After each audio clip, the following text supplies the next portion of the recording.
días. Continuemos nuestro relato de la Guerra Civil Española en tiempo real. Hoy es 28 de agosto de 1937 y esta semana los franquistas han entrado en Santander después de apenas 2 semanas de ofensiva, con lo cual son ya 35 las capitales de provincia en manos de Franco y solo 15 en manos de la República, ninguna de ellas en el norte. Siguiendo cronológicamente con esta campaña, el 22 de agosto se reunieron en Santander, en la ciudad de Santander, los líderes políticos y militares del País Vasco y del Consejo Interprovincial de Santander, Burgos y Palencia. En esta reunión se acuerda retirarse hacia Asturias, por lo que al día siguiente el general Gamir Ulibarri, al frente del ejército del norte, ordena que se lleve a cabo esa retirada. Sin embargo, muy pocas tropas situadas en el centro y el este de Santander, la provincia, logran retirarse porque el 24 de agosto la primera brigada de Navarra toma Torrelavega, dejando prácticamente aislada la ciudad de Santander. Ese mismo día, como habíamos apuntado, las fuerzas nacionalistas vascas y el cuerpo de trupe voluntaria italiano que combate en el este de la provincia de Santander llegan a un acuerdo después de varios días de negociación y tras haberse entrevistado previamente en los días posteriores a la caída de Bilbao para que las fuerzas nacionalistas vascas se rindan sin resistencia en la localidad de Santoña a cambio de que se permita la retirada de las tropas y de sus mandos. Aunque la rendición tendrá lugar en Santoña, el acuerdo tuvo lugar en la localidad de Guriezo y lo firmaron por parte italiana el coronel Farina y por parte del nacionalismo vasco los capitanes Seguileor y Pujana. Al día siguiente, 25 de agosto, los mandos republicanos abandonan la ciudad de Santander. Los líderes del gobierno vasco, sobre todo Aguirre y Leizaola, marchan en avión a Biarritz y el general Gamir Ulibarri y los gobernantes santanderinos de la Junta Interprovincial marchan a Gijón en un submarino, el C4. Es el mismo día en que, de acuerdo con el Pacto de Guriezo, los italianos siguen avanzando por la costa oriental sin encontrar resistencia, ocupando la localidad de Laredo, precisamente al lado de Santoña. El 26 de agosto se produce la caída de Santander sin resistencia, ya que se ha ordenado la retirada de las tropas, han abandonado los líderes militares y políticos la ciudad y las fuerzas que no han podido ser evacuadas se rinden sin ninguna resistencia.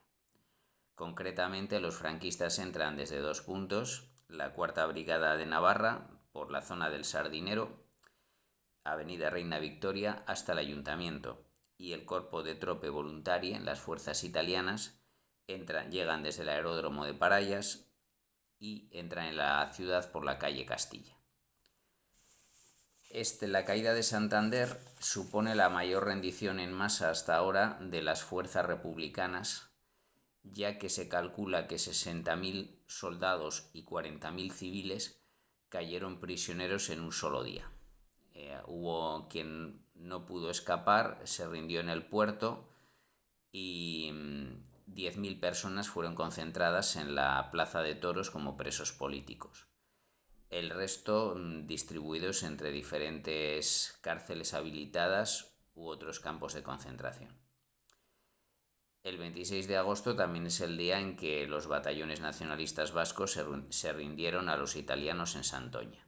El plan era que serían embarcados en varios buques británicos, en 2 buques británicos, el Bobby y el Seven Seas Spray, pero enterado el alto mando franquista de este acuerdo no autorizado, el día 27 de agosto llegan fuerzas de la Tercera Brigada de Navarra y el comandante Bartolomé Barba, que ya vimos como lejano conspirador desde los tiempos de la República y que ahora era miembro de la inteligencia militar franquista, se ha conocido este pacto y, siguiendo instrucciones del general Dávila, ocupa con las tropas de la Tercera Brigada Navarra la localidad de Santoña y ordena el reembarque de las tropas, o sea, al contrario, el desembarco de las tropas vascas que ya habían embarcado en dichos buques, y a pesar de que ese embarque había sido autorizado por un observador brasileño del Comité de No Intervención, Costa de Silva, la autoridad española sobre el puerto de Santoña se impone, de manera que la masa de batallones republicanos que se rinde en Santoña pues acaban en diferentes campos de prisioneros. Entre el listado de soldados capturados en Santoña consta el de Eugenio Salgado Cejalvo, hermano mayor de mi abuelo, del que volveré a hablar posteriormente, ya que falleció durante la guerra. De las tropas capturadas en Santoña, se aplicó, como en todos los casos, la clasificación ya citada desde el pasado mes de abril de los prisioneros por categorías militares y políticas. Personas como mi tío abuelo, que fue considerado haber sido reclutado por el Ejército Popular, pasaría al ejército franquista, pero los que habían tenido altos cargos militares y políticos pues acabarían siendo procesados y en algunos casos ejecutados. Concretamente, el 15 de octubre, en la misma Santoña, 14 mandos militares y políticos de las tropas capturadas fueron fusilados. Entre ellos destaca el líder del Partido Nacionalista Vasco en Vizcaya, Florencio Marquiegui, y un coronel del ejército republicano, Francisco Rabaneda, que era padre del posteriormente conocido diseñador de moda Paco Rabanne, que en ese momento solo tenía 3 años. Así concluye, por tanto,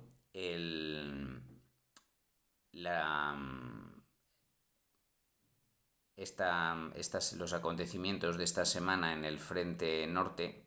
Es verdad que media provincia de Santander aún sigue en manos republicanas, pero el hecho de que la capital haya caído en apenas 12 días es poco alentador. Además, el fallido Pacto de Santoña da una mala imagen de unidad entre las fuerzas republicanas que resisten en el norte. Por lo tanto, no hay buenas perspectivas para el bando republicano en el frente norte. Pasamos ahora al frente este, es decir, Aragón, ya que, coincidiendo con la inminente caída de Santander, el alto mando republicano había diseñado una contraofensiva, ya viendo muy poco probable que lograran evitar la caída de Santander. Se trataba de compensarlo ocupando una importante ciudad franquista, concretamente Zaragoza. El día 24 de agosto, justo el día que cayó Torrelavega y dejó aislada a las fuerzas republicanas en Santander, 80.000 soldados republicanos, apoyados por 100 carros de combate y 200 aviones, iniciaron una ofensiva desde 4 puntos del frente de Aragón hacia la ciudad de Zaragoza. Era un frente relativamente tranquilo, ya que durante el año anterior los combates habían tenido lugar más en las localidades de Huesca y Teruel. El ataque tiene lugar desde el norte por parte de 4 brigadas del Ejército del Este. Concretamente atacan desde Zuera, a orillas del río Gállego, en la provincia de Huesca. Atacan desde Tardienta, a orillas del río Gállego, en la provincia de Huesca, hacia la localidad de Zuera, que está situada al norte de la ciudad de Zaragoza. Por lo tanto, es un ataque sobre el flanco norte. Las 4 brigadas pertenecen a la 28 División Republicana y son la 122, 123, 124 y 127.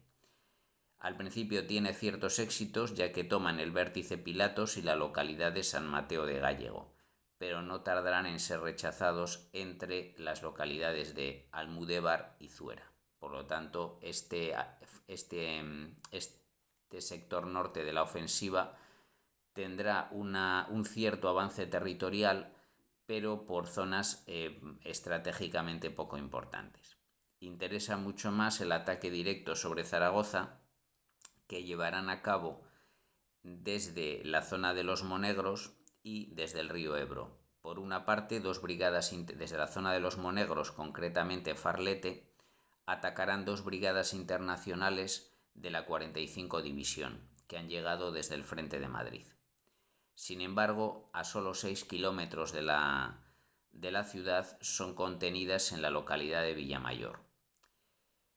En tercer lugar, desde la zona sur, cruzando el río desde Pina de Ebro, atacan otras dos brigadas del Ejército del Este, la 102 y la 120. Pero la principal fuerza de ataque viene desde el sur de la ciudad. Nada menos que la fuerza de élite del Ejército de la República, que es el Quinto Cuerpo, bajo el mando de Modesto, ataca desde la localidad turolense de Azalia.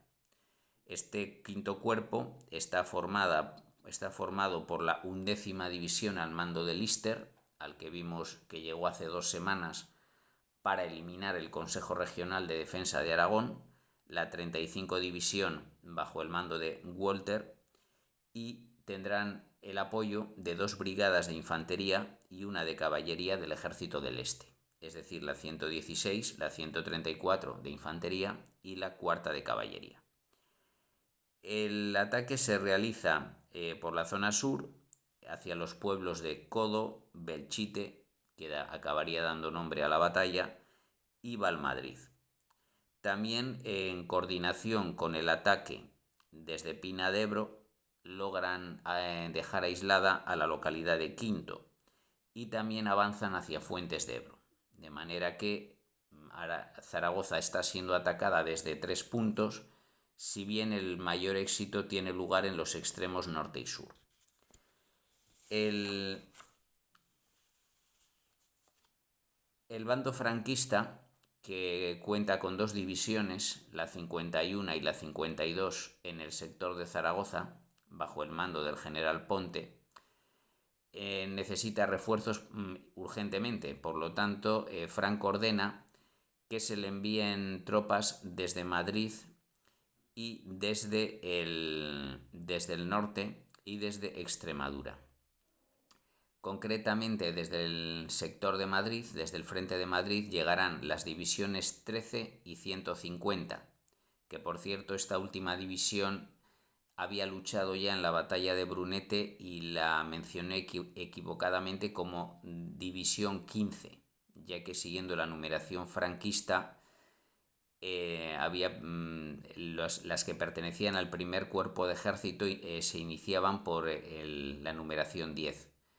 Pero este caso es la número 105, es una denominación especial. 150, perdón, es la división 150.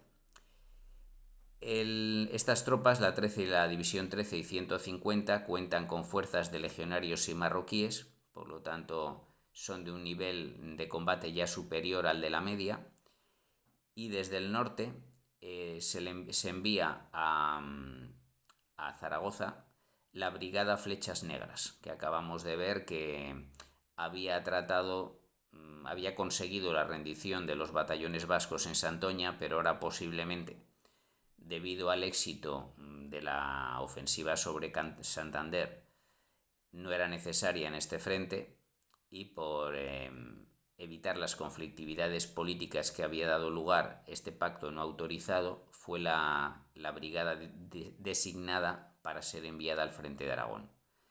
Su brigada gemela hispano-italiana Flechas Azules, que estaba en el ahora tranquilo frente de Extremadura, pues fue también enviada a Zaragoza.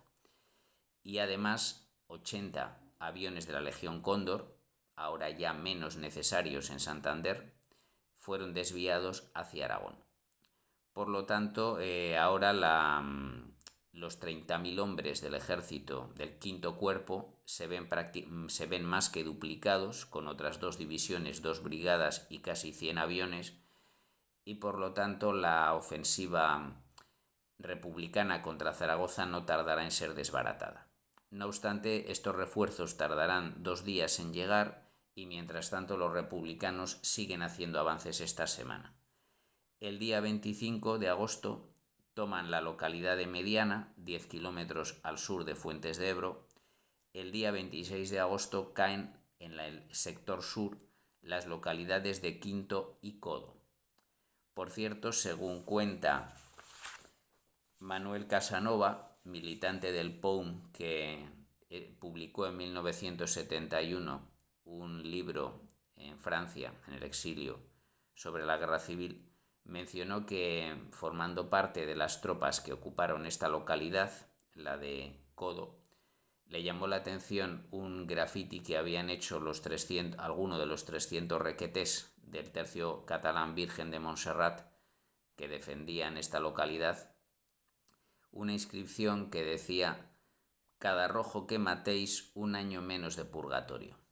En ocasiones se ha mencionado que esta pintada estaba sobre los muros de Belchite, localidad mucho más famosa, pero parece ser que, según cuenta Casanova, fue en la cercana localidad de Codo. Del mismo modo, en cambio, a pesar de la caída de Quinto, Codo y Mediana, siguen resistiendo Belchite, por supuesto, y Fuentes de Ebro, también en el sector sur. La 11ª División de Lister se ha incorporado tarde al ataque por problemas de transporte y esto favorece la resistencia mayor en el sur que en el norte. En el centro, el avance no tarda en ser detenido, ya que el 26 de agosto llegan los primeros refuerzos franquistas, los ya mencionados refuerzos franquistas, que se distribuyen de la siguiente manera. Las divisiones procedentes del centro, la 105 y otra más, la 151, se dirigen a Villamayor, la 150 se dirige a Fuentes de Ebro, ya mencionado, al norte de Quinto, y la 13 a la Puebla de Albortón, al sur de Valmadrid. Son las unidades primeras en llegar, ya que las fuerzas procedentes del norte y Extremadura, las brigadas hispano-italianas, tardarán más días en llegar al frente, pero con la presencia de 4 divisiones, el avance sobre Zaragoza puede darse por fracasado. De hecho, el día 27, los franquistas contraatacan en el norte de Zaragoza y consiguen recuperar la localidad de Villamayor. Por lo tanto, ya no habrá más avances del bando republicano al este y al norte de Zaragoza. El resto de la batalla tendrá lugar principalmente en el sur. Veremos donde el 27 de agosto la localidad de Belchite quedó rodeada. Por lo tanto, va a convertirse en el nuevo foco de la batalla y la que dará nombre a la misma, ya que desde el cuarto día de la ofensiva prácticamente se ve inviable ocupar Zaragoza y por lo tanto se desvía, igual que se hizo en Brunete, aunque aquella vez los atacantes eran, al igual que ahora los atacantes eran republicanos, al igual que se hizo en Brunete. Ya que no se puede tomar el objetivo final, los conformaremos con un objetivo secundario: tomar la principal localidad al sur de Zaragoza y de esta manera dejar aún más aislada a la capital aragonesa. Veremos en qué quedará este nuevo plan a lo largo de la próxima semana. Concluimos con otro apunte de política internacional, ya que el 27 de agosto se reunió por primera vez en 3 semanas el Comité de No Intervención, celebrando a pesar de ello la 63ª reunión desde su creación en septiembre, es decir, hace ya casi un año. Recordemos que a lo largo de todo este mes los submarinos y aviación italiana, incluso algunos barcos de superficie, habían atacado a mercantes de toda nacionalidad en el Mediterráneo por llevar armamento o provisiones a la República. Viendo la inutilidad de las patrullas de control que no habían intervenido en ni una sola ocasión para defender el tráfico internacional, el comercio marítimo, se opta por retirar las patrullas francesas y británicas. Las italianas y alemanas ya lo habían hecho en el mes de junio, poco después del incidente del Deutschland. Y de esta manera, a partir de septiembre, se va a replantear cómo evitar este trasiego de material de guerra hacia España. Pero desde luego no va a ser mediante la intervención de barcos de guerra, ya que o bien son inoperantes o bien lo único que consiguen es crear conflicto con la flota española. Por lo tanto, se va a replantear la nueva... las medidas, se van a replantear las medidas de no intervención en la Guerra Civil Española a partir del mes de septiembre. También lo iremos viendo. Por lo tanto, dejamos esta intensa semana de finales de agosto con la provincia de Santander casi ocupada por el ejército franquista, con una contraofensiva republicana en Zaragoza y con nuevas perspectivas para la coordinación o descoordinación internacional sobre la guerra de España. Muchas gracias por escucharme y hasta pronto.